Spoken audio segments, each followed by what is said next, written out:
Hey, welcome to God's Glory and Men's Real Stories. I'm excited that you would join us today for another great episode. And to all those listening for the first time, thank you for joining us. I want you to know that your story and what you may be going through, they matter here. And you are not alone. So don't worry about what chapter you're in because God's still writing your story. So sit back with a community that cares about you and hopes that you feel God's love as well as see God's glory in Men's Real Stories. My special guest today is a brother I've yet to get to know, but I often see him in passing as we both attend the same church. Sometimes the way this works is I hear people's testimonies and I'm like, I would love it if they would come and share that with my audience. But with us, we were talking about, what masculinity looked like one day. And I thought, man, that might be a great conversation to unpack as well as whatever else God put on his heart these days. So I'm excited to welcome our brother, AJ Hucko, to the episode. Man, when I get it on the first try. Oh, and that's a smooth intro. Is it? I like that. That's smooth. Okay. Well, I keep editing it because sometimes I feel like it's just too much. I'm like, man, No, that's smooth. Keep it. Okay, cool. Awesome. Well, hey, I appreciate you being here today, Yeah, man. man. It's an honor to be here. This is fun. Yeah. Well, it starts off fun. It's always fun in the beginning. Sometimes it's fun. Sometimes it leaves me like, man, that's going to be on my mind for a while. I can't shake that one. But no, either way, I've learned that these conversations, they create a space where either you walk away with a new perspective or you walk away like, I've got to process that now because I can't unhear it. Yeah, I can't unsee it. So no, man, I'm glad you're here to sit down with me, and I'll let you introduce yourself to my audience just so they can know who you are. Yeah, man. My name's AJ Hucko, as he already said. Right. And so born and raised here in Charlotte, North Carolina, and married to my beautiful wife for coming up on 10 years. Nice. We celebrated 10-year wedding anniversary, Megan Hucko, and I have two beautiful kids. I have an 8-year-old son named Clark. And okay. Yes, we named him after Superman. and then I have my daughter Peyton, who just turned 3. Okay. So love sports, love Jesus. And I know you talked to me earlier. It's like, man, I was looking at your Instagram. I'm like, I was probably boring for you. Because my Instagram consists of 3 things that's very intentional. Right. It consists of my family, my church, and sports. Yeah. It's because I never want anyone to look at my social media and say, I don't love you, I don't care about you. So I want my social media to communicate a message. Got it. Okay. You're not going to look at my social media and leave wondering if I care about you. Right. It covers all bases. Unless you're an Eagles fan, you might wonder. You might be like, I don't know, he's a Cowboys fan. But no, I even love Eagle fans, man. Well, you know what? It's funny because that was the first thing I noticed. I was like, okay. I started to try to explain myself the story. I was like, okay, this guy must have grown up in the era where I can clearly see he's from Charlotte. Yep. But he's a Cowboys fan. That's true. And I've learned that when it comes to Charlotte, before the Panthers were here, you were either a Washington Redskins fan, or Washington at the time. It was Washington Redskins at the time, or it was Cowboys. You chose which one or the other. Yep. And normally your parents chose for you. Yes. And in my case, my parents didn't choose for me. So I was just kind of like everything Charlotte, and the Panthers came and I was like full Panthers fan. So my dad was a huge Cowboys fan. Right. And it was easy to root for the Cowboys in the early 90s because they were actually good. Right. Said it one more time. I'm sorry. I couldn't hear you that well. Hey, look, I'm a realistic Cowboys fan. I'm not the one that walks around. We got a realistic Cowboys fan in here. This is my year. I always shake my head and be like, this is the year they're gonna do it again. They're gonna lose in the first round of the playoffs. We're going to throw an interception or miss a field goal. Something bad is going to happen. I love it. Love it. Yeah. So big Cowboys fan. And I'm a loyalist. Yeah. Once I attach my loyalty to someone or something. Right. That's it. Right. So even when the Panthers came, I'm talking about even when we were Steve Smith, Cam Newton, oh my goodness, you didn't even waver a little bit, I can't, man. I can't. Now I will say this: if I'm not cheering for the Cowboys, I'll cheer for the Panthers. Okay, right? that's fair. So it's that's fair. My second favorite team. Right. I love it. I'll take it. When they play each other this year. Yeah, it's just I hate you guys right now. Sorry. Yeah. Sorry, Charlotte. I love the city of Charlotte, but sorry, y'all. Yeah. No, I can understand that. I can respect that, though. I can respect that because I had a conversation with somebody, they know who they are, that was like, I like this team because my favorite color is green. And I was like, shut up, dude. Let's not ever tell anybody that ever again. Don't you ever tell anybody that sounds like something that women who are trying to figure out what team they like are just like, well, my favorite color is pink, so I'm going to root for this team. Like, it was like, don't do that, dude. I have a coworker of mine. I'm not going to say names. Okay. But she played in fantasy football this year. Uh-huh. And she drafted her fantasy football team based off the attractiveness of the men. But that makes sense, though. You know what? I'll give her that. Like, I mean, as crazy as it sounds, it's like, and now I almost want to go back and like try to figure out who she, not that I could find attraction to a man, but I can recognize it like, okay, he's not an ugly guy, so clearly she drafted him. Yeah. She missed out on him. He's ugly, but he is by far the best. I'll say there are some dudes that are ugly, but man, they can play football. Yeah. Yeah. You know, they wear a helmet, so they're all right. Exactly. Who's looking at them anyway? That's right. That's so, right. Yeah, no, that's good. I love that. I love that. Man. So I would say, you know, normally the one thing I love about these conversations, and we were talking about this morning at church, and was that, you know, they're definitely not, I don't have a set or I don't have questions, or I just kind of like let God lead it. But I also recognize that God puts different things on men's hearts in different seasons. And sometimes those things are screaming to be spoken about, whether it be, you know, to the community around you, or maybe to the community that you get to speak to that may not ever get a chance to meet you. Yeah. And I recognize how that sometimes there are things that are put on our heart, not just for us, but for others. It's supposed to be shared, you know, which is why one thing I love, that's the beauty of like youth night, where like God sometimes will put things in my heart and I'm like, yeah, but I'm like talking to middle school boys. I mean, like, you think that these guys would even understand that? And then I go in there and they just blow my mind with some of the understanding they have. And I'm just like, dude, oh yeah, you guys are ready for this. Yeah. Let me tell you something. We briefly talked about this before we started recording. I'm going to bring this up. It's like conversations with my son. Yeah. You brought up the middle schoolers. You had these conversations. You're like, you didn't think they're ready. Right. But then they say something and you're just like, oh. Okay. Like, you know more about. Yeah. Or they ask questions that make you think through things differently. Okay. That's the one that gets me every time. They ask questions where I'm like, let me get back to you. I'm going to give you an example. You ready for this one? Right. So my son, 8 years old. Uh-huh. This probably happened, I'd say probably maybe a year ago, give or take. So he'd been 7. Okay. 7 years old. And I'm putting him in bed at night. Now my son loves WWE wrestling. Like, loves it. I promise one day you'll see him on TNT, you know, doing his thing. With his sign. No. He's going to be the wrestler. Oh, get out of here. Superstar. I'm going to look forward to it. Someday. Clark, I'm looking for you, Clark. I remember that. But anyway, so I'm putting him in bed, and we do a couple things. I always ask him, tell me 3 things you're thankful for.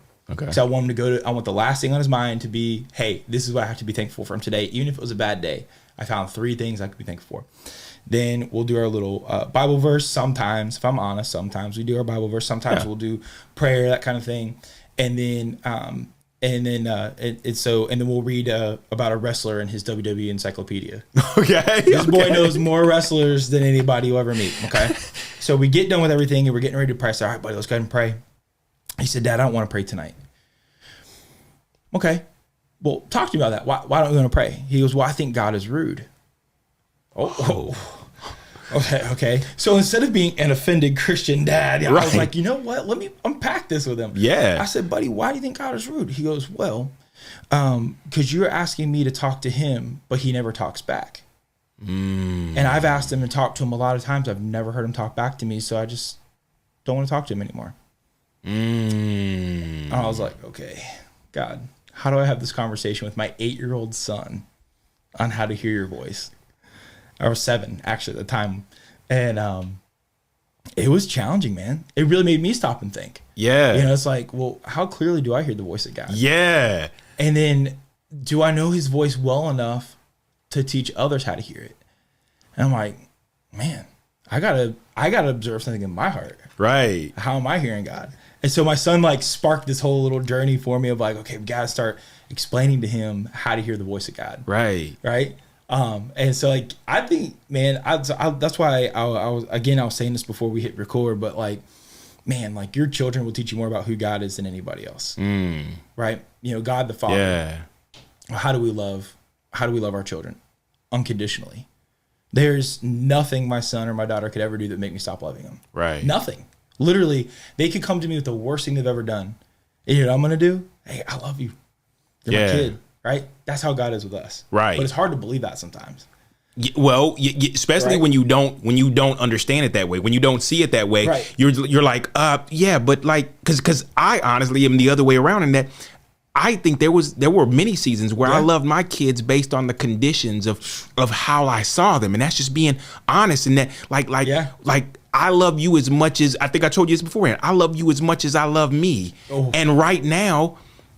I don't realize that I don't really love me, so I'm loving you as much as I felt love when I was a kid. I'm giving you what I gave, and so like to hear you say that, it's just like, yeah, that's real. Like either one way or the other, it's like, But God's love was what taught me how to love. That's it right there. It was the love that He like. So like you love me in spite of like all that I did, because I know you saw that. And you still love me. Mm-hmm. And it was like, if you can love me that way, then why is it that I can't love my kids the same way you love me in spite of what they do? Yeah. And so that's so good that you could say, like, I love you guys no matter what you do, because I didn't always see it that way. Yeah. Now, I will tell you, there's a quote that I heard not long ago, and I wish I could remember who said it. So, to whoever unknown author said it. But, like, it said, love the kids you have, not the kids you wish you had. Ooh. And it's like, you know, I think that I've had to make choice, and love is a choice. Yeah. Like it's not a feeling. And so like God every day chooses to love us. Right. Right. And we have to choose to love our children. And that's why, you know, it is difficult talking about a father's love. Man, this went deep real quick.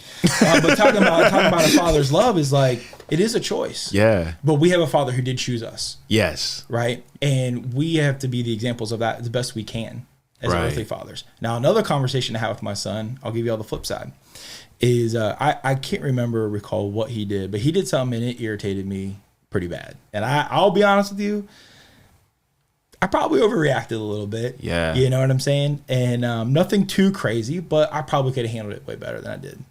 And so one thing I love to do is sometimes once I'm cooled down, I'll be like, hey, Clark, come jump in the truck with me.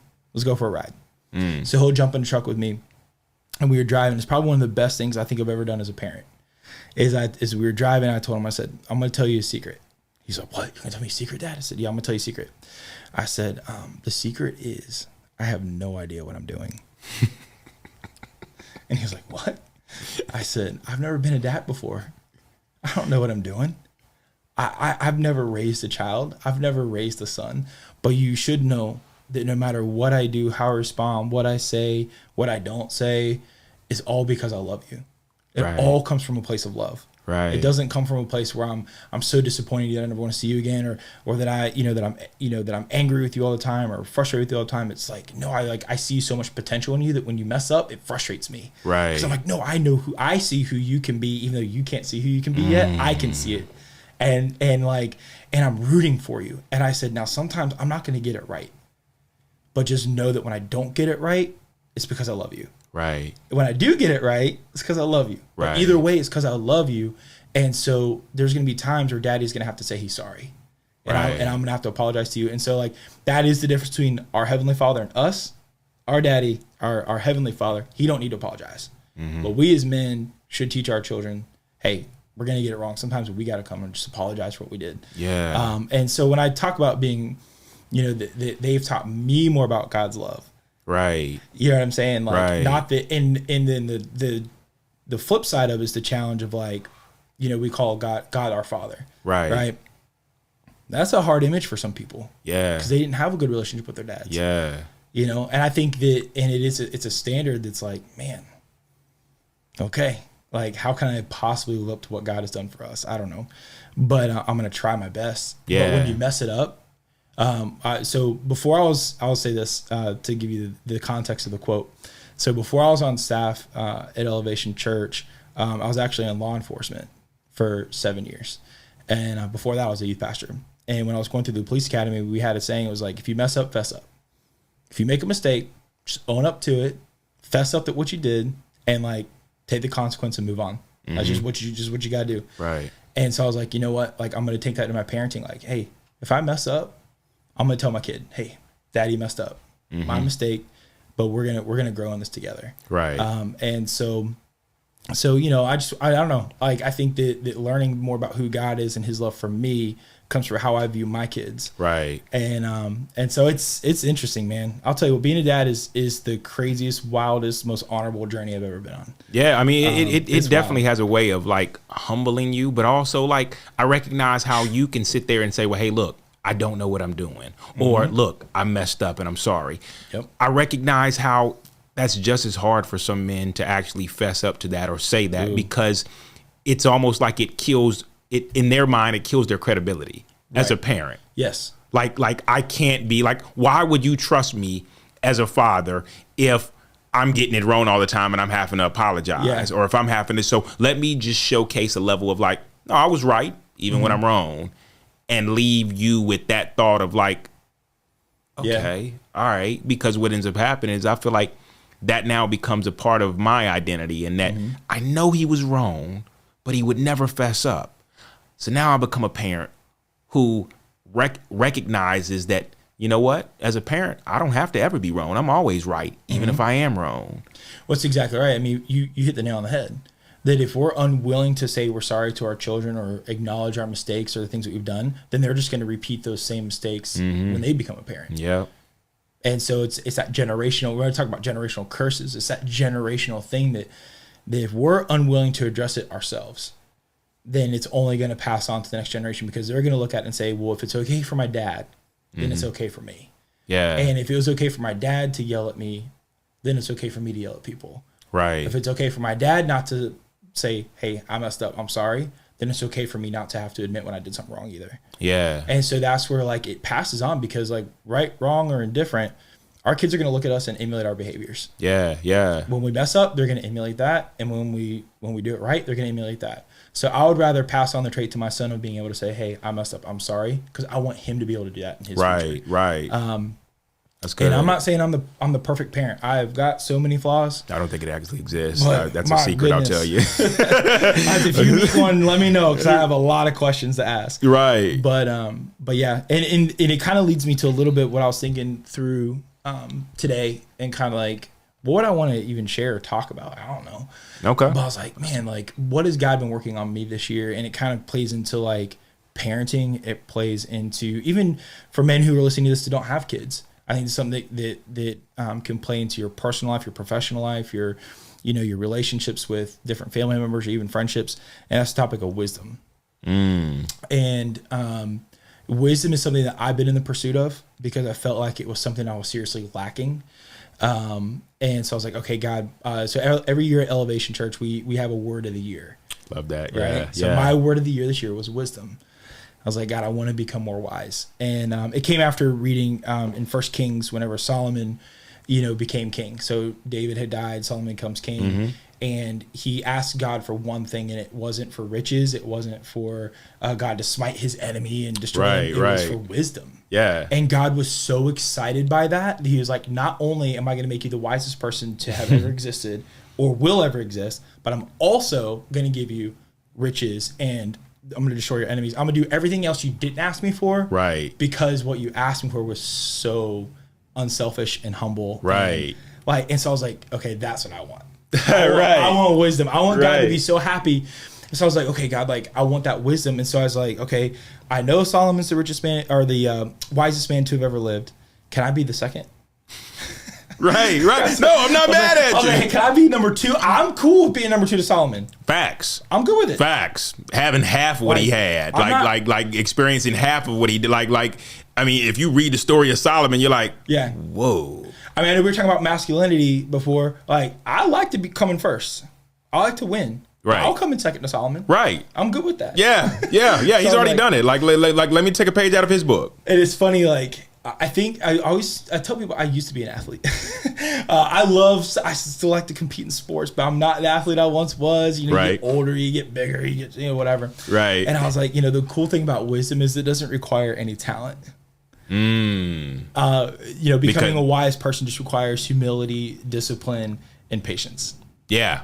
That's good. And if I can learn to do that, and I can gain a skill like wisdom in my life, Now I've become a better parent, a better husband, a better employee, a better pastor, a better friend, a better son. You know what I mean? And it improves in every area of my life. Right. So I don't have to worry about, am I talented enough to be wisdom? Because I think a lot of times when people look at the gifts that God gives, like, well, I want to be able to sing. Well, I'm gonna tell you right now, I may be on Elevation staff, but I can't sing. I'm the last one. Well, you know what? Sometimes, let's be real, we would like to, but you can recognize it like that's not the gift he gave me. Like my desk, right, at work, to my right across from me is David. Ah, okay. And it's almost like you're just like, it's just not fair. Like, can I not be a talented singer and performer and artist and songwriter like you? Like, that'd be so much just better. give me the dancing, right? You know? If I can just get up there and dance with you, David, I always tell people I got rhythm, but I can't dance. Okay. I can find a beat, I can nod my head, but if you ask me to go out and do like a dance, something like that, that's negative. Right. It's not gonna happen. It's not gonna be good. And so I'm like sitting there, I'm like, God, like there's all these different things and gifts that you've given people that require talent, but the one thing that doesn't require talent that we can all obtain is wisdom. Yeah, that's good. Anyone can do it. No matter how old you are, no matter what phase of life you're in, you can be young, you can be old, you can be rich, you can be poor. It doesn't matter. Everyone can seek wisdom and to grow in that area of their life. And look at what God did with Solomon. Didn't ask to be the most athletic, didn't ask to be the best singer, didn't ask to be the best communicator. He just said, make me wise. But you know, okay, so what though that stands out about that story though?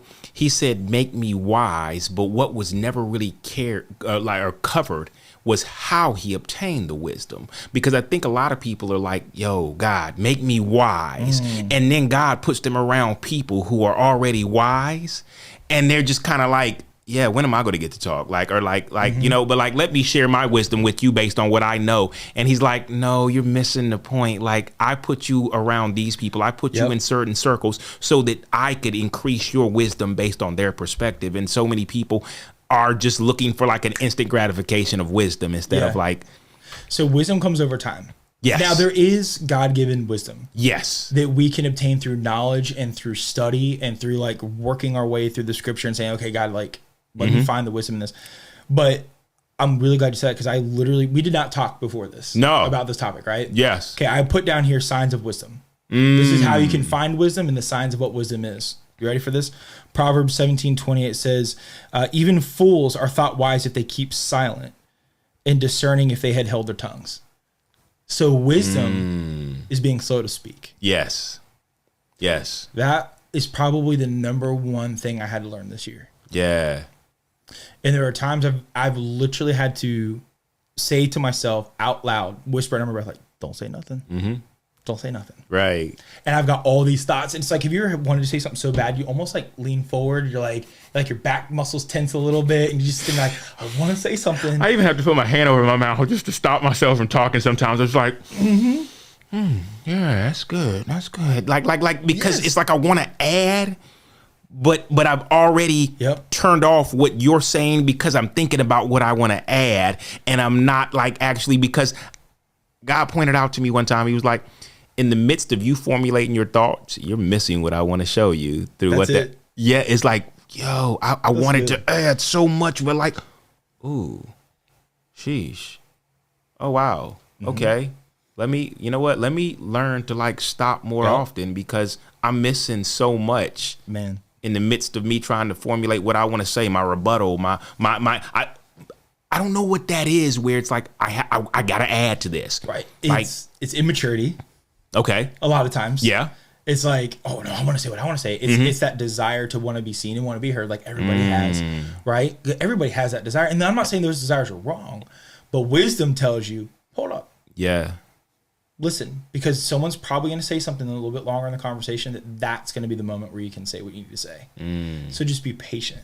And I had to learn that the hard way. It's hard, man, because I will tell you the number one thing I think that has ever held me back from opportunities in my life was my mouth. Wasn't anything else. It's just because I had to interject too early, or I said the thing that was on the top of my head before I thought about, hey, is there someone else in this room that's gonna hurt? Right. And so learning to just be quiet and just, okay, I'm gonna observe. Right. I'm gonna take in the moment. I'm gonna hear what other people have to say, and I'm gonna learn from what they're talking about too. Right. So maybe I may leave some conversations, without saying a single word. But I leave being like, okay, but now I know more about who they are. Right. And because I listened. So next time I talk to them, I've got that wisdom. Yeah. Because I listened to what they were actually saying instead of trying to think through what I wanted to say. And so Proverbs 17:28 gives you that piece of it, which I thought was that's rich. That has been one of the biggest ones for me. Yeah, that's rich. Wow. Proverbs 13:1. And the reason I'm going back to the book of Proverbs, and most of this was probably written by Solomon. Right. So if he's the OG, if he's number one, right. and I want to be number two, I'm gonna learn from number one. Right. You got to read it. You got to read about him. Yeah. Yep. So it says, a wise son heeds a father's instruction, but a mocker does not respond to rebukes. And when I think about that, it's like more than just your father, right? It's anyone who's been placed in authority over top of you. Are you willing to receive correction for them? Okay. And go ahead. Okay. Well, you know what? When you say that, the first thing I think it depends on how comfortable I've been with receiving correction previously from other father figures. Like if I had those, then maybe I would be able to I don't know. I feel like that's. But see what you just talked about. I just lost. Oh, go ahead. I'm sorry. There you go. Yeah. What you just talked about though, that's self-awareness. So so being able to be self-aware in those moments of knowing, hey, I don't have a great history with father figures in my past. I don't have a great history with people who've been in authority over me. So now I need to be extra conscious and extra aware of when I'm receiving that correction, when I'm receiving that feedback on how I choose to receive it. So if I'm self-aware enough to know that that's how I respond to it, then I go into it with the mentality and attitude of like, no matter what this person says to me right now, I'm going to learn from it. I'm going to be self-aware in this moment, and I'm going to take this correction, and I'm going to, and self-awareness really honestly helps prevent being offended. Okay. So hold on. I know you got to finish that, but wait a minute. I just thought about something. Something has to happen before you can be self-aware, because sometimes your past has created a wound that as much as you understand self-awareness, it's hard to be self-aware when the wound is blocking what the self-awareness you want to do. So this wound keeps me from recognizing that you're right. I do need to listen to this guy. Right. I can see that, but there's a blocker. It's almost like a pop-up blocker that's saying, nope, yes, you're right. You need to listen to him, and you can recognize that you need to be self-aware to listen to this person. But this wound is keeping me from that because I'm living out of survival based on what I experienced. So address the wound first. Right. So, and how do you address the wound first? Right? That's the big question. It's different for everybody. Addressing. But is it? Okay. So if we keep it generic, it can be. Yes. But there are so many different, like what I've done to heal from different wounds may be different. And different 100%. Than how you may have done it. You may have done it with family. You may have done it through just talking out things. I may have done it in therapy. He may have done it in a men's group. Right. He may have done it in his AA group. There's so many different avenues. But I recognize that addressing that is the key to almost being self-aware, because sometimes some wounds almost like they reset you. Yeah. To where now you're like, okay, so I rebooted. Yeah. Now I'm recognizing what I haven't done, what I need to do now to actually move forward. But sometimes it takes a level of self-awareness to even realize that you have a wound. You see what I'm saying? Facts. So sometimes if you've ever been in an intense situation, maybe sports or hiking or whatever it is, like your focus is so zoned in on the task at hand that you don't even realize that you've been cut. You know what I'm saying? You don't even realize that, it's like in the movies when you see people when they go swimming, they've got leeches all over them. Right. You got leeches on. Yeah, they got all that stuff, but they don't realize it.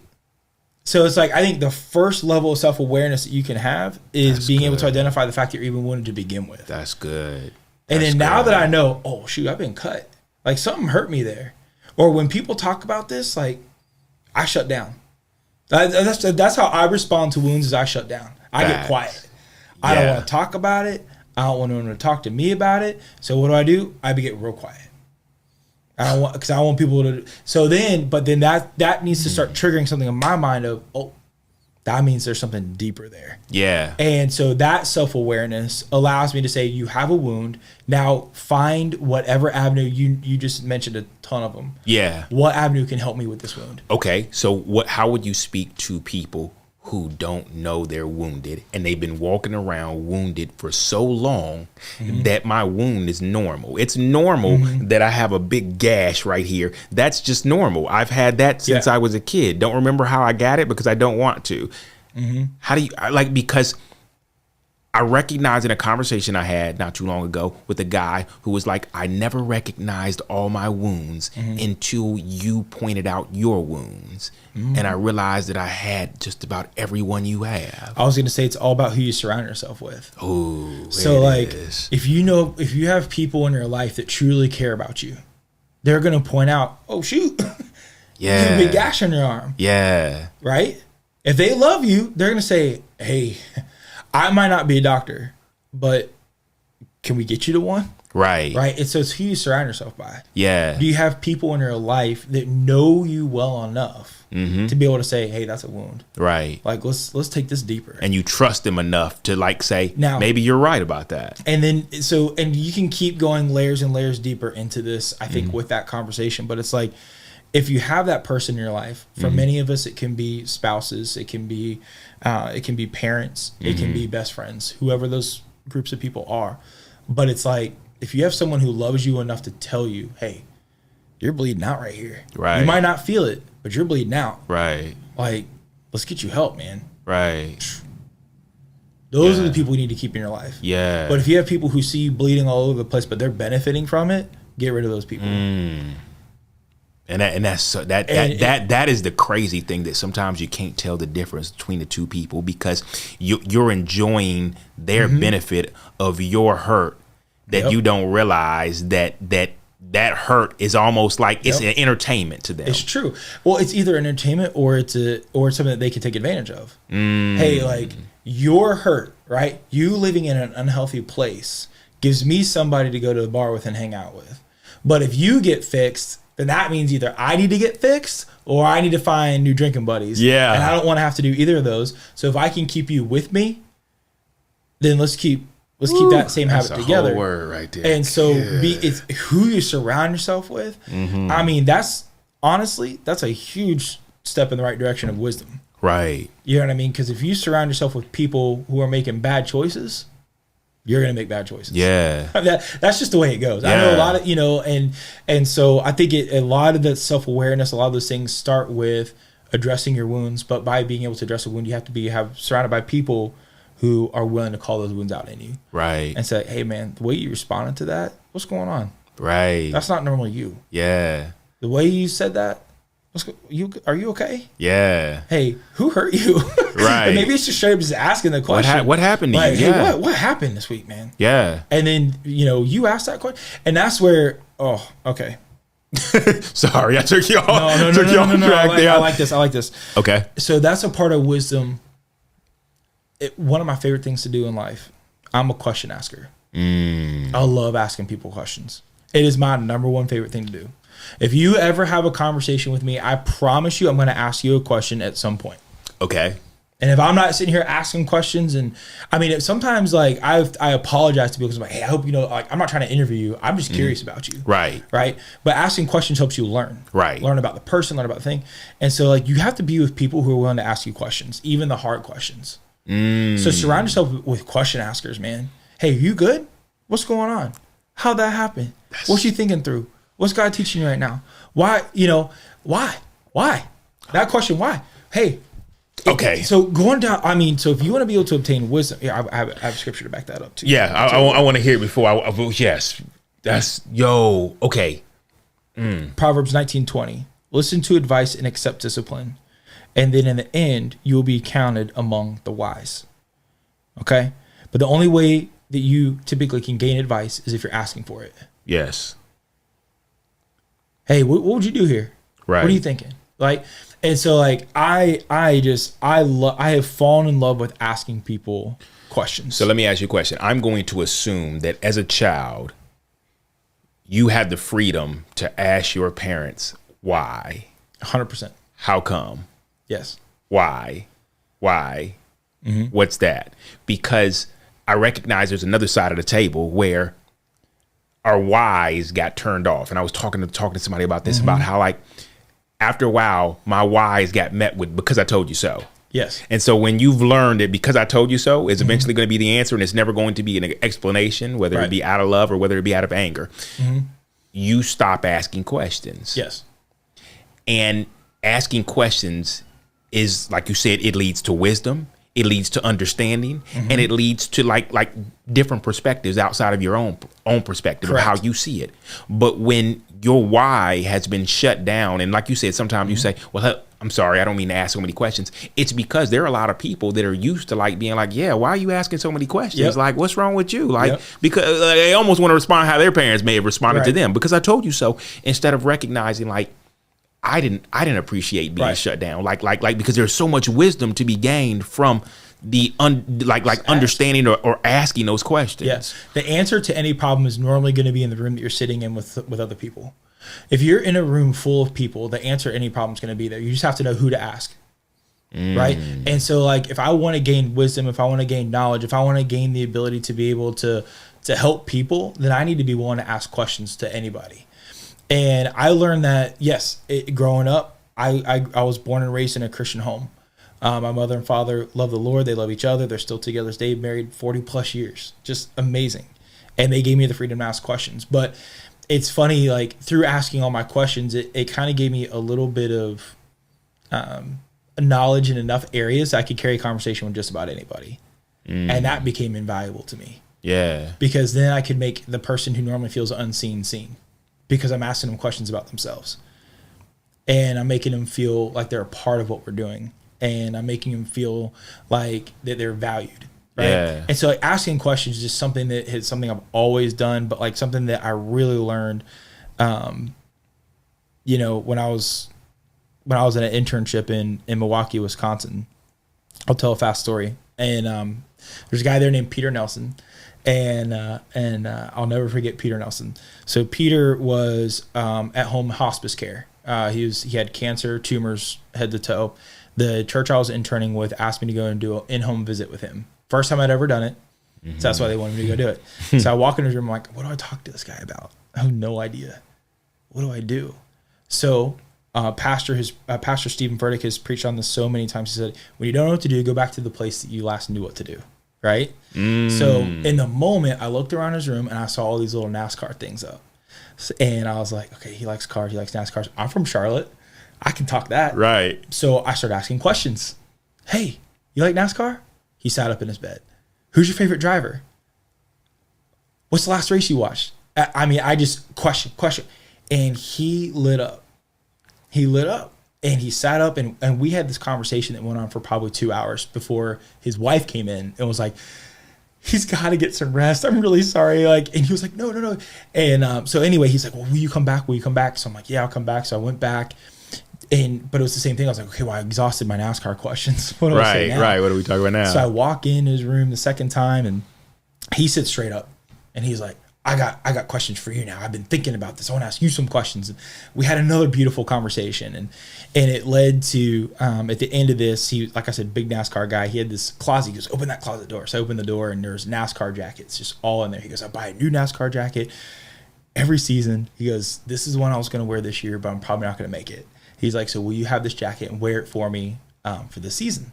And I was like, I'd be honored to, so he gave me this jacket, and my internship ended like probably about a week or two later, and he had passed. Wow.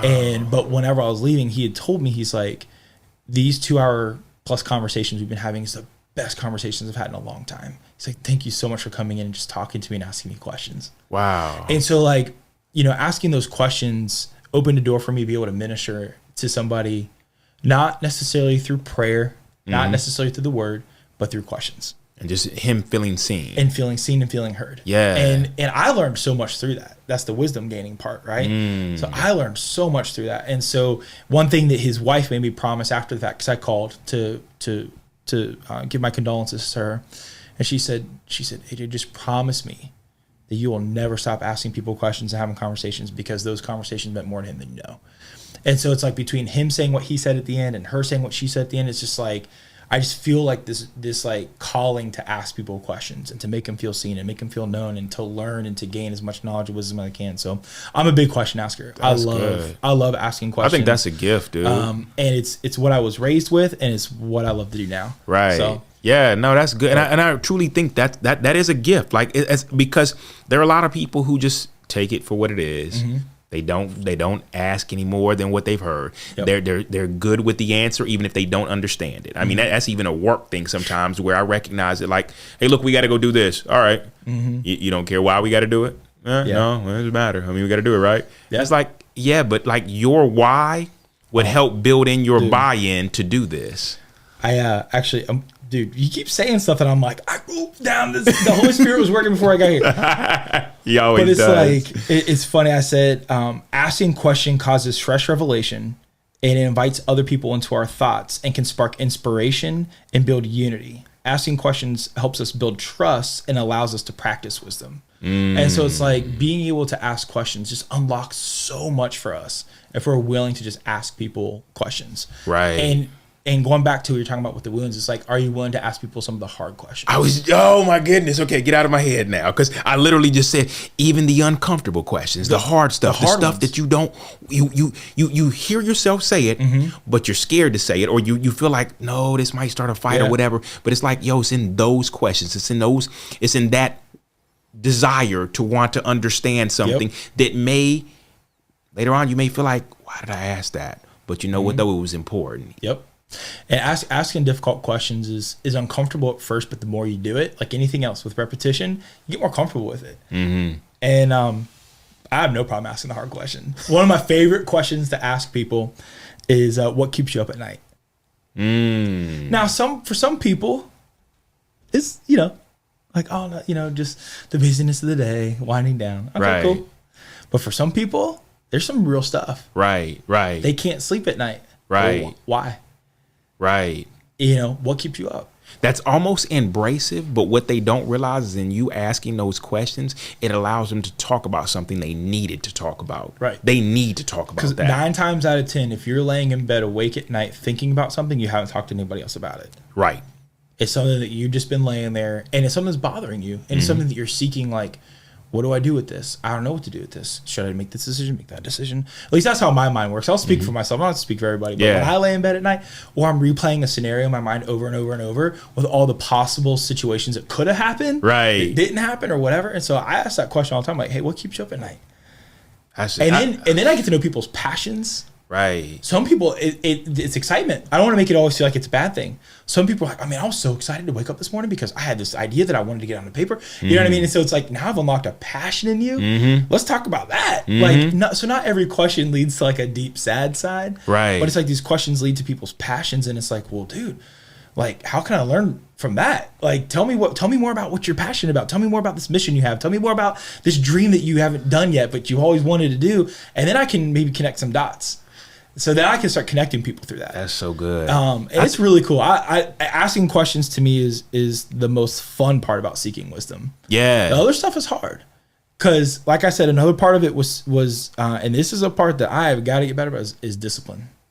How so? Like, what is it when you say discipline? Because I've learned that discipline comes in so many different areas that, like, sometimes our discipline keeps us from even doing the stuff that we want to, or doing the stuff that so there's that side where it's like, okay, it keeps me from doing things I don't need to do. Sure. But then, like, discipline for some people is like, okay, well, my discipline has kept me from expressing that I need help, or I need this, or I want to talk about this. So like how does that look when you say discipline? What do you mean by that? Yeah, I'm talking about discipline. I'm talking about, like, some people may say, like, forming good habits, right? But when I think through discipline, I'm like, I got to become more disciplined in my life, for sure, because I go through seasons where I'm really good about lifting and working out, and then I won't do it for months. And then I put on a bunch of weight. Then I get mad at myself. Right. But it's funny. We had a speaker come in recently and speak to our next gen team at Elevation, and he was talking about disciplines, and he said, he's like, I think a lot of people wait for motivation. He's like, but motivation is just a feeling. He's like, but discipline is a choice. Right. He's like, motivation will carry you for maybe 1 or 2 workouts. He's like, if you want motivation, go watch a video on YouTube. He's like, but discipline is obtained through a series of choices that you choose to make. And so when I'm talking about discipline, I'm talking about like, you know, what are the areas in my life that I need to button up? And I need to say, you know, I got to get better at daily reading my Bible. I got to get better at daily praying with my kids at night. I got to get better at daily complimenting my wife and letting her feel thank you and appreciated and for all that she does. I got to daily get better at taking care of my body and lifting and eating right and making the right decisions there. I got to daily get better at how I choose to respond to certain things at work, because I know it irritates me, but I got to get better at how I respond to it. Like, it's a discipline. And so like becoming more disciplined in my life will allow me to be able to become healthier and stronger and better. I think a lot of times when people think of discipline, they think of like, you know, like when they're a kid, like getting spanked, like it's a bad thing. Right. But the thing is like, if you don't become disciplined in those areas, then you're becoming disciplined in the bad habits too. Right. You can develop unhealthy disciplines to what you're talking about. So Yeah. it's also being able to balance, like, okay, do I have healthy disciplines or unhealthy disciplines? Mm-hmm. Right? Because I can be as equally disciplined to every day I wake up, I go downstairs, I put on the TV, and I don't talk to anybody. Right. It's not a good discipline, but it's a discipline. Right. It's a repeated habit, right? Yep. It's something that I'm doing every single day. And so it's like, so that's another part of the wisdom is like, okay, I need to become wise in how I'm pursuing my disciplines. Because we all have disciplines. Right. It's just, are they good or bad? And you know what, as you're saying that, as you're talking about discipline, I'm like, wow, it's crazy how discipline, honestly, is just like love. Mm-hmm. It's a choice. And it's something that you choose to do even when you don't feel like doing it. Yeah. And that it's something that you can't wait for motivation or wait for that spark, because if you're waiting for that spark, the spark eventually goes out too, just like what you'll choose to be disciplined to do. It's a choice that you have to make of saying, I'm going to make this a new habit. Right. And you know it's a discipline when you do it when you don't want to do it. Okay. Yeah. Me? Yeah. Like, I can feel you on that. I'm going to keep using working out as an example because this is an easy one. All right. It's the low hanging fruit. It's the one that hits us. It's the low hanging fruit. It hits us all. And if you look at me right now, like I got to. Right. I feel like you're talking to me too, but I hear you. Go ahead. All right. I'm strong though. Yeah. Okay. But I'm but the thing is like I got to become more disciplined because I'm really good. Like my biggest excuse I've been making to my wife over the last probably 2 months is like, man, babe, I just can't seem to find that motivation to get back in the gym. And I've been sitting around waiting for motivation when really what I need is discipline. And I think that sometimes we wait to be, okay, I need to be motivated to read my Bible. Like, what's something that's going to excite me about it? No, you just have to do it. Even if you don't feel like doing it, that's discipline. Mm-hmm. Discipline is doing something you don't feel like doing, but you know you need to do because it's good for you. Right. And I think a lot of times we view discipline as a bad thing. Well, there's a difference between discipline and punishment. Punishment is what you get when you did something wrong. Right. And you need to be corrected, right? It's a consequence. Where discipline is something that you need to do, that you need to choose to do so that you don't do something wrong. It's what's best for you, even though at one time, you're right, it was a word that was used that you didn't like to hear or understand it. Man, I'm about to be disciplined. Like now you have to do it for you. It's something that's done out of love. Honestly, like most parents did when they were disciplining you. I'm not doing this because it hurts me more than it hurts you. My goodness. If my dad said that to me one more time, let me tell you, I turned around one time, I said, this definitely hurts me more than it hurts you. Because my dad was a big dude. I'm going to tell you, like, okay, 6'2", 250 pounds, drafted by the Cleveland Browns, linebacker. Oh, wow. Okay. Got hurt in preseason, didn't play. So if you Google his name, you ain't gonna find nothing. But I'm gonna tell you right now, he still has his practice jerseys, old helmet. When he spanked you, it hurt. Yeah. Don't tell me this hurts me more than it hurts you, bro. I know for a fact that my rear end is telling me this hurt way more me than it did you. That's a fact. I love how I said that. You were like, oh, yeah, let me tell you about that line, man. Listen to me. I'm so tired. I think I might have triggered you a little bit on that one. Yeah. That's one. Look, my dad is a great man. But that's one thing I will not do what my dad does. I will not say it to my kids because it definitely hurts them more. Because I walk away and I go do my thing when I'm done. They're still upstairs crying. It hurts me more than it hurts you. I agree with you, but I love how it's just like, you flashback. Oh my goodness, no, he didn't do that to me. Trauma. right. Man, oh man. But no, it's but yeah, pursuing wisdom, man. It's unlocked a lot of things in me. things that I know that I need to get better at, things that I know I need to improve in, like the spiritual disciplines, and not just spiritual disciplines, but physical disciplines.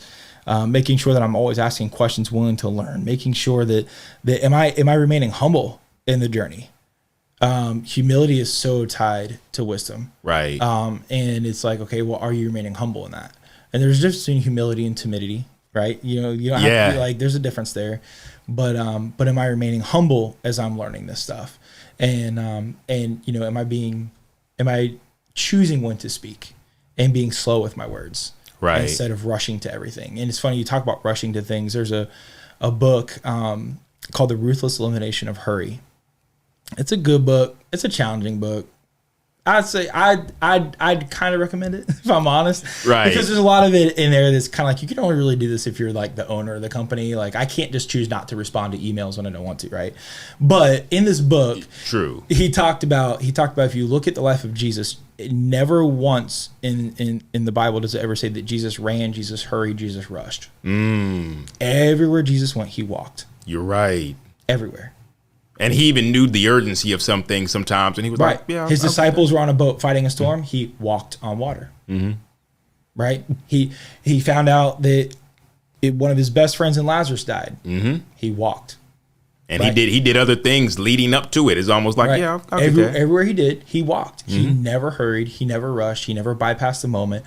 And I think that's just the physical embodiment of what wisdom really is are you willing to slow down, be present where you're at, be silent, allow things to happen around you, eat your own words and listen to others. Mm-hmm. And then from there, learn, grow. But you know what, though? And I haven't read the book that you were talking about, but I can understand how I've had to practice that a lot. In that it's not that I'm not going to respond to your email or not respond to your text. Yeah. It's that sometimes I need to slow down because my initial response is that I want to cuss you out or I want to say some mean things. But it's in me stopping, letting that pass, and then breathing and saying, okay. Yep. As I said recently to somebody, I said, I want to be a reflection of Jesus. And in being a reflection, sometimes I have to let the initial part pass to say, how would he have responded to this? Mm-hmm. All right. How I would like to answer you now after I've let the time go by is this way. And it wasn't my initial reaction, but it was the reaction that I can recognize as the better reaction. So it's not that I'm not going to respond. I'm just not going to respond the way I would have. Right. Exactly. And sometimes when you do that, if you ever like choose to take a step back and breathe before you make a decision, it's amazing how much you choose differently, how you respond differently. Yeah. And that's true in my life, where there have been times where I've wanted to just pop off and, especially driving in Charlotte, man. There's some bad drivers. Okay, wait a minute now. Wait, you're from here now. I'm from here, like, bro. Come on, don't do this on the air now. Like, so wait. Because I hear people say that, and I'm like, where are you coming from? Oh. And they're like, I'm coming from New York. Stop it. Cut it out. I've been to New York before. I'm not saying there's not worse drivers out there, but I'm saying driving here has gotten worse. It's gotten way worse. I think it's just because we have a mixing pot of so many different people. It's true. You have the people who like to blow the horn the second the light turns green. Yep. I don't know where those people came from, but I don't know what they expected to happen. I don't know if they wanted my tires to start spinning the second it hit green like I'm a race car or what. Yep. But give me a second. Like, I'm moving to the. It's funny though. Like, so I sometimes gotta breathe before I react to something I don't like. For sure. But the one thing I will say this as a side note, when I'm driving, my wife hates it when I do this, is if the person I'm driving next to or beside makes a mistake, when I pass them, I will look over and look at them as I'm passing. And she's like, AJ, please don't do that. It makes me feel so uncomfortable. What if they get mad? I'm like, what are they going to do? They're in another car. I said, I didn't say anything, though. I was being wise to my words. I didn't say nothing, but I definitely just looked at them. Because I just want to see the face of the idiot that did the thing, you usually want to see the face of him, but look, I've been that guy before. And you feel the car creeping up on you, and you know that they're looking, and you just don't look over. Don't look over. Me, I'm the one that's like, hey. Tell me you're not the guy that blows the horn. No, I don't blow the horn. I just stare at you. I just look at you until you say, "Do you know what you did?" I don't need to tell you what you did because you already know what you did. Don't do it again. My wife don't like that. But I got to respond differently, you know? Yeah. So instead of yelling and screaming, I said, I'm going to be quiet. I'm just going to look at him. You know what, though? That's my compromise. I think that's a great, I was just about to say, I think that's a great compromise because your initial reaction may be to act differently. There are a lot of people who go off their first reaction. Yep. It's funny. Growing up, I knew which parent to go to depending on what I did wrong to tell them what I did. So if I did something that I knew was kind of bad, I would go to my mom because her initial reactions were always much more patient, right? Much more patient. Or my dad would fly off the handle. Is that true? Is that true, son? Is that true for you? No, for me, I go to you if something like not like kind of wrong. I go to Amber, but if something's pretty wrong, I go to you because I know you are slower than Amber because Amber. Okay. Yeah. He's right. He's right. I'm very okay. So I'm very bad. Every kid knows. Every kid knows. So, but if it was something big, like if I like wrecked the car, right, which I never did because I'm a good driver, but if I wrecked the car, I would go to my dad because in big stuff, he was like. I'd hear that deep breath, and he'd kind of side-eye me for a second, and I could see his wheels turning, and then he would like respond differently. Where if I went to my mom, it would be, oh my God, you did this. It's like a machine gun, and I'm like, Mom, like I'm so sorry. So I learned like, okay, if I do something small, go to my mom. If I do something big, go to my dad. So I learned what their reactions were going to be based on what I did. Okay, so I'm just curious then. Mm-hmm. What did that teach you about the love of God and going to Him with things then? So how did that transpose to that? Because that was something I struggled with where I was like, I saw God at one time as a father who would be angry at everything I did and was almost like, I know you did it already. It's almost like he knew it, but it was like he was waiting for to give me the silent treatment, as you had talked about with your son, where it's like he's just gonna be quiet now, man. He's just gonna give me the silent treatment, and I recognize how the silent treatment sometimes can be just as harsh. Yes. So here's how I view God when it comes to discipline or difficult situations. Again, I'm a sports guy, so I'm gonna use a sports analogy. Okay. You ever been to a game? And you see the dad sitting on the sideline and he's sitting on the edge of his seat and he's watching this. He's like, come on. You got this. And the kid drops the ball. And he's like, oh man, that's okay. That's okay. Get it back up. Throw it in. And it gives you the next direction. Right. But the whole time he's cheering for you. Right. And at least for me, whenever I'm watching my son play sports, like part of my frustration comes out of I know what his potential is. And when I don't see him meeting his potential, I get frustrated. I'm like, no, you know how to, we practiced hours in the backyard. You got this. Hey, but you know what? That's okay. You'll get the next play. You'll be good. All right, you got this. That's how I imagine God being.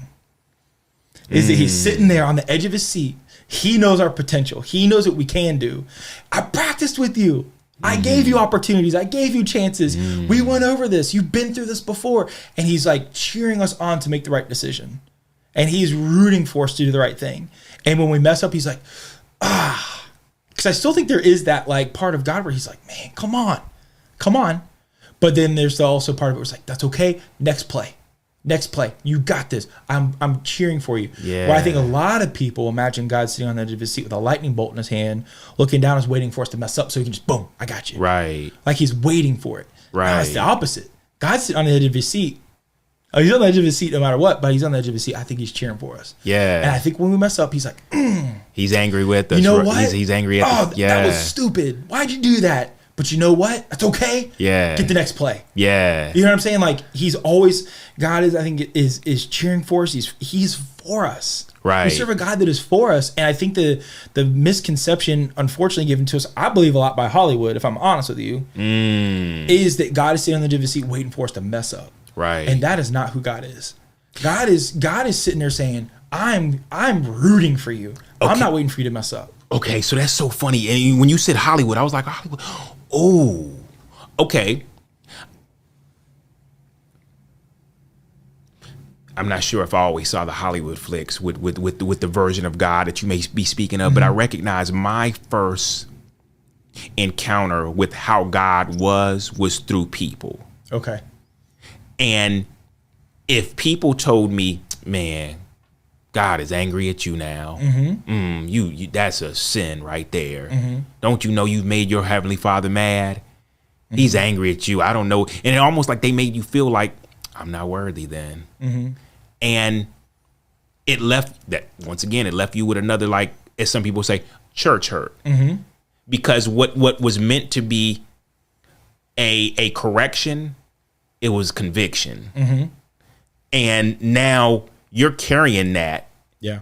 And your memory's not necessarily with the person who told you, but like how you view God now. Like, dang, man. Like, I know I messed up, but like, you don't love me anymore. Like I'm not worthy anymore. Well, I guess if I'm not worthy, then if I'm not worthy to be your son, I might as well just go for it. I mean, heck, I messed this up already. I might as well just keep going. Right. And when you feel like, because I recognize there's so many people that feel like they're not worthy anymore, like God can't use me anymore. I'm damaged. I'm hurt. They got me, and there's no turning back. It leaves you in a space where, one, I don't want to go back to church. So the only way I'll be able to experience God's grace and forgiveness is outside of church. Right. You're gonna have to meet me out here. And two, they're constantly saying, I know, God, I know I messed up, I sinned, God doesn't approve of it. They're already kind of trying to complete your answer because they've been hurt so bad, and they recognize that they were wrong, that they already want to say, like, yeah, no, I get it, man. Like why even bother, man?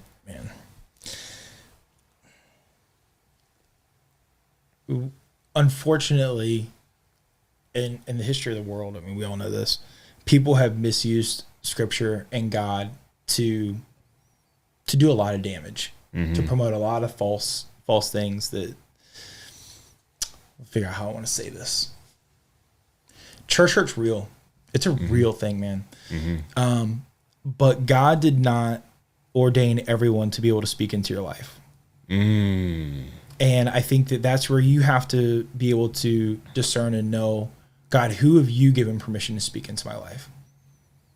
It's not the woman, because, and you know, based on how they say it. Because if God has ordained me, if God has charged me with speaking into your life, do you not think I'm going to do it in a way that best reflects God? Yeah. And his love. But that's it. Yeah. If I'm best reflecting God, then I'm best reflecting his love. Now, there is correction. Yes. There is rebuke, but there's also love. There's also forgiveness. There's also hope. There's also joy. There's also peace, right? Yeah. All those things come with it. If you're just correcting people and then leaving a wake of hurt behind you, that's not from God. Right. But if God has truly ordained someone to speak into your life, they're going to bring correction, but then they're also going to walk on that journey with you. Yeah. But if it's just someone coming up to you saying like, man, you messed up. Well, no, I know I messed up. Right. Thank you. Thank you for telling me I messed Captain up. Obvious. I know I messed up, but now what? And if they're not willing to walk with you on the now what, then they weren't sent there by God to begin with. That's good. Like the people that are coming to your life, they're talking, and I'm not talking about, now, I don't want people to misconstrue what I'm saying. I'm not talking about like Pastor Stephen preaching on a Sunday morning and you getting convicted by something that he says. That's not God coming and saying, like, that's a different thing. But if someone is personally coming to you and saying, oh, you done messed up now, God's mad at you. First of all, is that how God would communicate it? Right. I don't think so. Right. But see, that's the difference between like I said, conviction and church hurt, because sometimes people want to say, well, man, what Pastor Stephen Furtick talked about today, man, that made me feel some type of way. Right. And it's like, well, no. He wasn't even talking directly to you, but what you felt was conviction inside. Right. You felt like what he was saying addressed some things that you, and that's almost like self-reflection. Yep. Goes back to self-reflection of like, okay, I recognize that what he said made me think about some of the things I've done. Now, you're right. There are people who are going to address you directly and tell you, well, I don't think God likes what you're wearing in the church. And it's like, but like, I'm sure that in knowing God and his behavior and how he loves me, he's not going to send you to say it that way. Yeah. Okay. This just came to me. Okay. So I can't back it fully up with scripture, but I feel pretty confident what I'm about to say. We talked about questions earlier. If God is sending someone into your life to bring rebuke and correction, I believe there will always be a question involved with it. Think about the character and who God was. When Adam and Eve sinned, What was the first thing he said? Why are you hiding? Where are you? Where are you? Yes, because that came after. Yeah. There's a question. Where are you? And you can go all through scripture and read about different times where people have messed up. And 9 times out of 10, Jesus starts with a question. It's responded with like because hey, those of you who have never sinned, cast the first stone. Mm-hmm. Right? Like, go ahead. Like, you're right. Mm-hmm. Yeah. But what did he ask the woman that was brought before him to begin with? He asked her questions. Right. Hey, who are you? Oh, you're married, aren't you? Well, yeah. I was married. Yeah. But I'm married. Oh, right. But Jesus knew the answer. Right. He already knew the answer. Yeah, but you're married to 5 guys. Right. Like, I already know you're married, but you're not, the guy you're with now isn't the one. But right. Even though he knows the answer, he still asked a question to help you have that self-revelation. There it is. Of this is what I did wrong. Okay, so you just hit self-discovery. And so if I'm coming to you as a brother in Christ and I see something in you and God has sent me to bring correction and rebuke to you, I'm probably going to come with a question. Right. Hey, where were you at last night? But the thing is, just like God, you know the answer already. You need me to say, and a lot of times it's in answering it that you start to understand and you start to see, like. So it's not me to. Right. Yeah, I know. I messed up. But it comes back to wisdom. Correction and rebuke is for people's wisdom, for them to learn from what they did wrong. Wow. It's not for them to feel guilty and weighed down by it, but it's to say, hey, you know what? What I did wasn't smart. I shouldn't have done it. I know why. Let's dig deeper together on why you did it. Let's figure this out, man. Let's go deeper. I know where you were at last night. You know where you're at last night. You know you were supposed to be. So when I ask you that question, it can't just be that. It's going to be people who are willing to walk alongside you. So if people aren't willing to give you the time of day, but they're willing to come to you and tell you all the things you've done wrong, disregard. Yeah, that's good. Disregard. That's so because true. It's not from God. Yeah, and it's definitely not accountability. It's just they just want to point out things that they notice about you. You don't think the devil will use people in church to try and get to you too? Of course he will. That's good. Yeah, you're so right about that. Wow. Of course. If I can make you feel so guilty that you never want to come to church again, win. That's so if good. I can use your judgmental spirit to do it, I will. Right? Sheesh. So I think when it comes to rebuke and correction and things like that, I really think that God leads with questions. And I think that he comes in and he will send people in your life who are going to ask you some good questions. And then as you have that self-revelation, now you've learned, you've grown in wisdom. You've grown in your ability to understand why those things aren't good for you. Not just that you shouldn't do it, but why shouldn't I do it? And it causes you to go on to take a journey into healing from that thing. Instead of just like, well, I know I shouldn't steal, but why shouldn't you steal? What does it do? What does it do to you? Right. What does it do to your reputation? What does it do to the ability for people to be able to trust you with things beyond this? Right. So like it's deeper than what it is. So it's like, I think that when you have people who ask you questions and are willing to go on the journey with you, those are the ones you should be listening to. Right. But not sister so-and-so or brother so-and-so who comes up to you and says, don't you know that's a sin? Yes. I know it's not. Thank you. Yes. Yes. You have a point. But okay, and then you know what I would do? And I would encourage anyone who's ever in a situation like that, ask them a question. Well, what do you think I should do? Well, I think you should stop. Okay, how would you recommend I stop doing that? Like, start asking them questions. I guarantee you'll pull something out of them. Right. No, that's good. So you just made me think of something. I got a really good question for you then. Oh boy. Let's go. Yeah, I know. Yeah. For it. So earlier you said that you used to be in law enforcement, and then you came back, or previously you were a youth pastor. Correct. Then you went into law enforcement. Correct. And now you're in the space of what again? Are you so I'm the associate youth director for Elevation Church. So I work right under Tim. Right. Yep. So what made you leave law enforcement to get back into the ministry?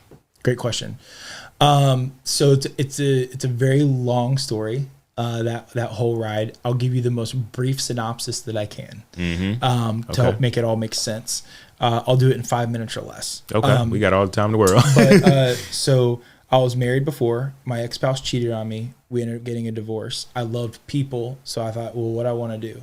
okay, I'll get into law enforcement. I had some friends that were in law enforcement. I loved people. I didn't know how I was going to respond to the situation, which is why I didn't want to stay in ministry. The church I was at wanted me to stay on staff, but I knew I couldn't do it because I didn't trust myself. And and you know, scripture is really clear about like, oh, hey, yes, if you're in a authoritative position, right, and you cause other people to stumble, it's almost twice as bad for you. So I didn't know. So that's I was like, good. I don't though. want I can't Self-awareness. Self-awareness. I didn't know, but I didn't know how I was going to respond. But I still loved people. I was like, well, I want to help people. So I got into law enforcement. Divorce was finalized in law enforcement. I meet my wife now, fall in love, get married, make the move from Baltimore to Charlotte because I lived in Maryland for 7 years. Make the move from Baltimore to Charlotte. Knew we wanted to go to Elevation Church. But I was like, there's no way God can use me. I've been out of ministry for too long. Like, it's done past me. So we volunteered. We were part of Elevation. I was policing in Rock Hill. So policed in Rock Hill for 4 years. And then just really felt like God was just tugging at my heart to be like, hey, you're healed. You've been healed. You're in a good space. Get back to the calling I put on you originally. And so I was like, well, God, if it's going to be somewhere, it has to be Elevation Church because that's my church. Right. So I applied more out of obedience, never expecting to be hired. So I applied, went through the interview process, ended up getting hired, much to my surprise, and the rest is history. But yeah, so I did that in 1 minute and 43 seconds. You did. I was about to say, I was looking like, at the he timer left out there. the details, so now I got to go back in. Yeah, there's a lot there, but it was just trying to be obedient to the calling that God placed on my life many years before I went through that whole other part of the story. Right. Yeah. Right. Wow. That's crazy how sometimes, like you said, you recognize that you needed to step away. You recognize that a lot of the hurt that you carried because of what you were going through could possibly spill over onto the people Correct. that you're called to lead. It was that open wound, right? Right. And when you're in leadership, you can't bleed on people. Like, you don't have that. You cannot bleed on people. You have to be able to heal. You have to be able to take care of some of those wounds with the right people in your life, but you can't bleed on the people that you're leading. Not consciously. Correct. That's the problem. There are a lot of people that are unconsciously bleeding on people that because they don't, like, we goes back to what we were saying earlier. I didn't realize I was bleeding. I didn't realize I was wounded. But you're right. That self-awareness of knowing that, like, I'm not in a good space right now. Yep. And if I'm called to be a shepherd to these people, I'm not going to be able to shepherd them in the right way when I'm so distracted by my hurt and everything else that's going on. And now, don't misunderstand what I'm saying, that anytime you get hurt, you have to step away. What I'm saying is you have to be aware of the level of hurt that you're at. That's good. And say, like, is this an area where I can deal with this pain and this wound and still be able to serve people faithfully and in the way that God has called me to? That's good. That's important. Because I think some people will use that as an excuse to run from a calling. Like, well, I'm going through a hard time.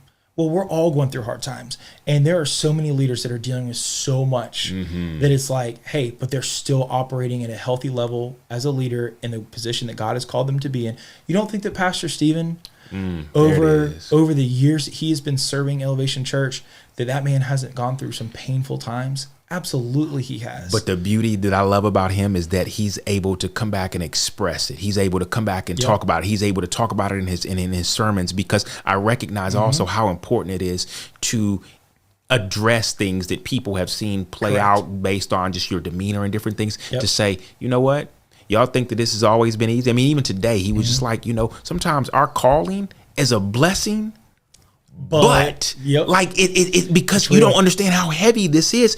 As I try to live a life and be a parent and be a husband and be everything that people need me to be, and just ignore my wounds, ignore the stuff I'm going through in the midst of it. But as he's done that, he's always done it on the back end. He dealt with the wound with the right people that he needed to deal with it with. And on the back end came back and said, hey, this is something I walked through. And this is a wound that I had, but look how God healed it in this time. Look who, you know what I'm saying? And so it's, you have to be really cautious and careful with the wounds that you carry. Because if you're bleeding all over people, now you're hurting them and yourself, because you're exposing them to all the nastiness that's there. Right? All the hurt, all the pain is now getting, and that's not good leadership. Right. Good leadership is saying, hey, I got to wrap this thing up. I've got the right people. I've got my doctor. I've got my physical therapist. I've got, you know what I'm saying? I've got the right people in place to help me properly address this while I continue to lead.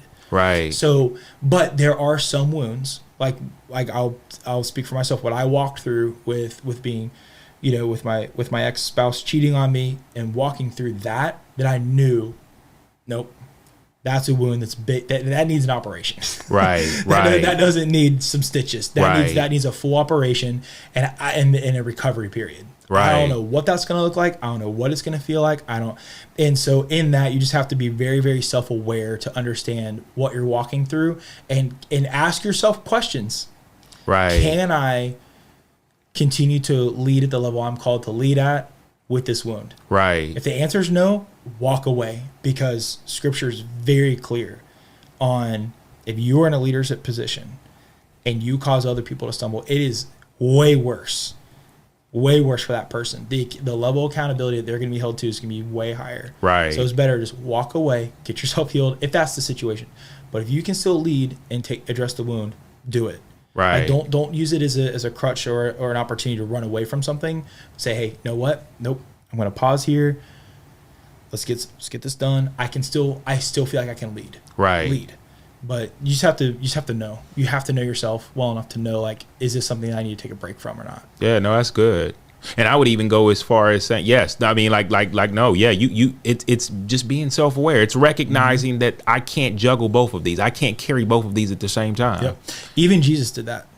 Yes. And a lot of people don't think about that. But whenever, it's amazing. So Jesus finds out that his cousin, John the Baptist. Yes. Oh, died. yeah. Mm-hmm. He died. What did Jesus do? He stepped away. He went on a boat by himself, and Scripture says he wept. Mm-hmm. Anguish, anger, probably, maybe fear, Mm-hmm. because he was fully God and fully man, so he understands those emotions. He felt everything. Yeah. But he got away. But what did Jesus do every single time? He came back. Yeah. He came. Okay, I had my moment where I addressed my emotions and I addressed the things I needed to address, and I went back to shore. And then that's when the miracle happened of feeding the 5,000. Right? But Jesus was also self-aware to know, like, okay, I'm tired. Right. So he went up on a mountain. He prayed. He set the disciples out on a boat. He came back down. He walked on water. People forget that all happened in a short time. Yeah. A 72-hour period. Right. But Jesus knew. He's like, okay, all right, this is something that I need to address in me. Like, And okay, so imagine if he didn't address that. Like back to what we were saying. Imagine what he would have done for people if he had carried that hurt and that anguish. Who knows? Imagine how that would have. You're right. And I feel like a lot of us see it in our own lives, but like we recognize, like, man, I just wasn't myself in that situation because I didn't go and address how I felt in that moment. Right. And I like to speak for men when I'm talking. I know a lot of people listen, but as men, the fact that we don't address certain things, it leads to like breakdown. Yes. It leads to like handling things in a completely inappropriate way. Sometimes maybe it's just sometimes too much force, just too much anger. They feel how we feel. Yeah. And yeah, that's good. That's good. Yeah. Wow. So, and I always tell people, like, the coolest thing about Jesus, if you read through all of his ministry, and this is something that's like challenging for anyone who's in leadership, is like anytime Jesus got away to rest or to heal or to whatever it was that he was experiencing, he always came back. He always came down from the mountain. He always came down from the place where he was alone. He never stayed there. And that's what I'm saying is, like, when you have wounds, you can't just stay on the mountaintop and stay in this place where you seclude yourself and isolate yourself and make it where it's like, okay, now it's just me and God. Like, you have to come back to the calling that God has given you. You have to come back to the people that are going to be there for you. You have to come back down from the mountain. You can't just stay there. That's good. And, mountaintops are high and the air is thin. We're not meant to dwell there. We have to always come back down these mountaintops into the valley where we're supposed to be. And I got that quote from a show on Netflix if you've ever heard it before. But it's true. It's true. Like, we're not meant to stay in these mountain places and these hidden places. We're meant to come back to the calling that God has given. But everybody thinks about the mountaintop as like the pinnacle of where I want to be. Right. And don't get me wrong, I love being in the presence of God. I love being close to him. But I recognize that sometimes my love for being so close to him will keep me from the calling on my life or on a lot of our lives when we just want to kind of like, and don't get me wrong, I I'm never telling a person, hey, look, don't spend time with God, don't isolate with God, but also he's called you to do certain things. Yeah. He's refreshing you so he can send you back to do what he's called you to do. And yeah, it is important that you go. I mean, your analogy of like hilltop and in valley, because a lot of people they think, oh my goodness, though, but what's down there in the valley though? I mean, like we know, like all the troubles and the struggles and all people. The storms and then people. Yeah, you're right. Yeah, but you know, you're right. But that's who we're called to, right? We're called to go into all the world and share the good news. Yeah. Until Jesus comes back. That's good. That's where the people are. And, you know, if you even think about the mission of Elevation Church exists so that people far from God will be raised to life in Christ. Yeah. Right? And that's what we're all called to do is we got to get in with people. Yeah. Now, you have to take those moments, go back to the mountain, refresh yourself because people are exhausting, right? But you have to go back down and then you have to be with people. And being with people is going to be messy. It's going to be hurtful. There's going to be people that are going to lie, steal, you know, whatever, you know, steal. Yeah. I said chill too. But like there's people that are going to do things in our life that are hurtful and that are wrong. But we can't hide on the mountain. Yeah. That's good. We're not called to hide on the mountain. We're called to be in the valley with people. And we go and we have to teach people how to climb the mountain themselves too. Right. And so you know, and so I don't know, when I think through wisdom and I think through all the different topics, I feel like we hit like maybe 4 different types of podcasts for you today. We definitely have a heck of a time editing this, man. Well, look, I apologize, but no, you're good. Well, before you leave though, I couldn't help but, and this question just kept coming to me. Yeah. As you're in a leadership position right now, how hard is it knowing that you're in a season of wanting to gain more wisdom as a leader where more people are seeking wisdom from you? That's where the humility comes in. I have to be humble enough to know that like I'm not going to have. I think a lot of people think that being wise means that you have all the answers. There's a difference between being wise and being smart. right. And so wisdom tells me that it's okay to say I don't know, but let's go on the journey of discovery together. And so that's where I've been, because I work with a lot of incredibly talented, incredibly wise, incredibly smart people. I mean, it's overwhelming sometimes the level of talent that of the people I get to work with. And so when I'm having different conversations, if I don't know the answer, wisdom says it's okay to say, I don't know. But you know what? Let's find out together. Right. Let's go on this journey of discovery together and let's figure it out. Then you both get to learn and you both get, but like, so there's a difference between being wise and being smart. Being smart is like, oh, I have the answers. Being wise is let's discover the answers. And so like, I'm okay with like trying to obtain wisdom while working with a bunch of other wise people, because then if I'm actually really wise, I'm going to learn from them anyway. Yeah, it is. So I'm going to hear something in a conversation I had with one youth director, and I'm going to take it to the next youth director room, and I'm going to repeat exactly what they just said to me. That's good. And pretend like it's mine. You know? But yeah, it's honestly, it's like you have to have that humility to say like, hey, I'm here to learn too. I don't have all the answers. I'm not going to get it always right, but let's figure it out together. Yeah. And we're going to try some things, and some things are going to work and some things aren't. Man, that's okay. As long as we're trying things. And I think that like, so wisdom to me is being wise enough to say, I don't know, but let's figure it out together. That's so good. Let's learn. And then go on a journey together. Yeah. That's where you build bonds. That's good. When you discover something together, oh man, it's so much more impactful than if I just give you the answer. That's so true. Right? Yeah. You know, if I come and if you ask me like, what's 2 + 2? I'm like, oh, it's 4. Well, what did you learn? The answer was 4. Yeah, that's 4, right? Right. But if I'm like, what's 2 + 2? I can be like, hey, let's learn addition. Right? And I teach you the process of figuring it out. Well, now we've gone on a journey together. And every time you think about that, we're going to think about the conversation journey we went on together, rather than just me spitting out an answer to you. Yeah. And so, yeah, I think that's my answer. Yeah, no, I like that. No. I love that because I love that because there's wisdom and there's a journey for both instead of just for one. Right.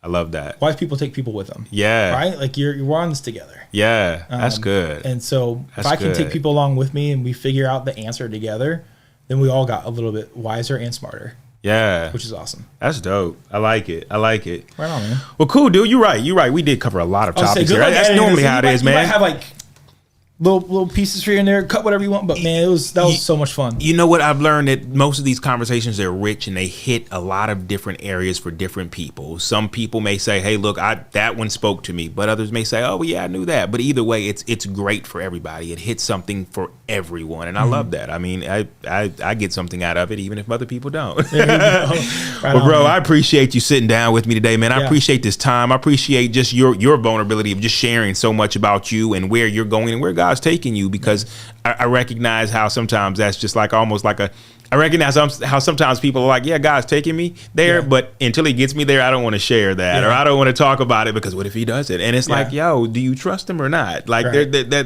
but no, this was good, man. And I really appreciate you spending time with me. Before we get out of here, did you want to share any of your information with anybody who may just want to like maybe pick your brain? I mean, I noticed how like I laughed at one time where a guy was like, man, look, after that, man, you left a lot of people with a lot of questions. I'm sure they might run up on you at the grocery store. Yeah. But like, would you like to leave anybody with your information or I mean, you can always reach out to me via Instagram. It's the only social media I have, actually.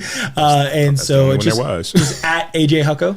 Right. It's very simple, AJ Hucko. And then honestly, like, shoot me an email, man. Like, let's be a little bit more personal. So it's just Anthony, ANTHONY .Hucko, HUCKO at elevationchurch.org. Right, so, right. Just know that there's questions coming now. Absolutely. Please send me questions, because I'm going to probably steal the questions y'all send me so I can ask other people. Because like I said, I love asking questions. I love it. So, that's awesome. It can be silly ones too. So they have to be. You got to throw some in there every once in a while. But I'm for it, man. Send me all the questions. I love it. Dude, I love it. This is an honor being here. This is so cool, man. I love this. Hey, look, man. I sometimes I wonder if people love it as much as I do, and then there's some days where I don't love it. But after sitting down with certain people, their energy is like effective to where it's like, wow, like that was contagious, dude. I'm excited now.